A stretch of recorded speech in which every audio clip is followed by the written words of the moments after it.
Sorry, madam. You wouldn't mind looking after my kids for a minute, would you? I'll be right back. No problem. Thank you very much. I'll be right back. I'm a tactical operations commander. That evening, I was traveling back with my children to visit their mother when I caught sight of a South Asian man in my peripheral vision.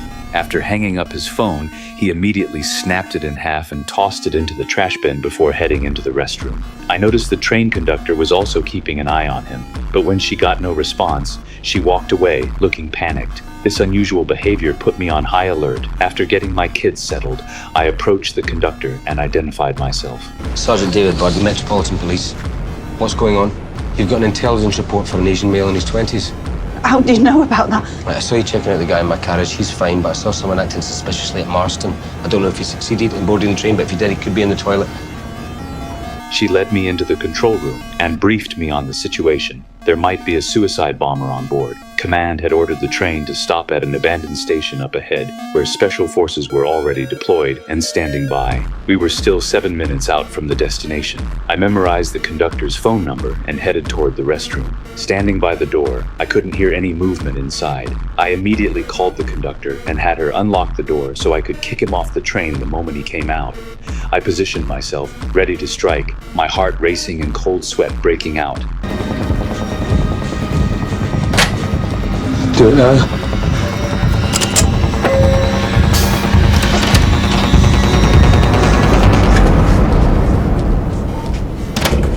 The door opened, but this guy had nothing on him and posed no apparent threat. Still, for safety's sake, I continued checking the other restrooms.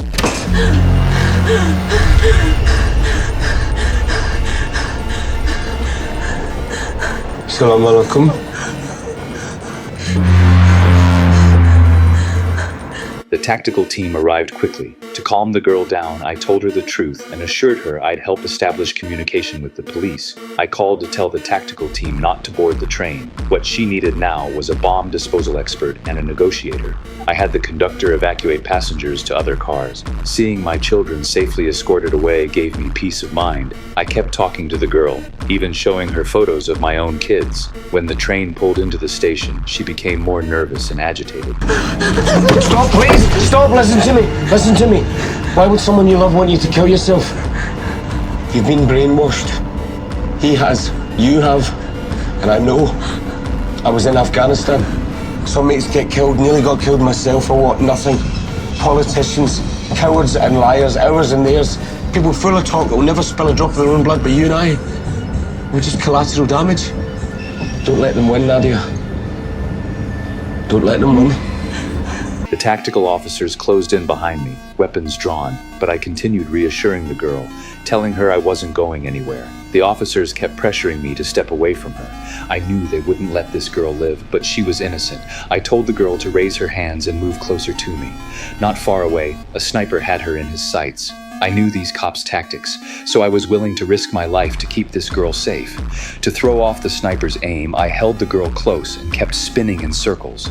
Under my firm demands, they finally brought in a bomb disposal expert. After all our efforts, the bomb was safely removed from the girl. I carefully escorted her off the train while the man was arrested on the other side. Only then did my heart finally begin to calm down. Because of this heroic act, I was assigned to protect the Secretary of State. Even though I despised these politicians deep down, orders from above left me no choice but to accept. I went online to research this politician, Julia. She consistently voted to support British military deployments overseas and backed Britain's actions in Iraq and Afghanistan. I'm an Afghanistan veteran, still carrying the wounds of war both on my body and in my mind. People like Julia are cold, calculating politicians who talk a big game but would never shed a drop of blood themselves. I straightened my suit, loaded my weapon and ammunition, and stepped into my new identity. I had to maintain my professionalism and temporarily set aside my own pain. Right now, I was simply a bodyguard. I was wondering if we could discuss using the underground entrance from now on.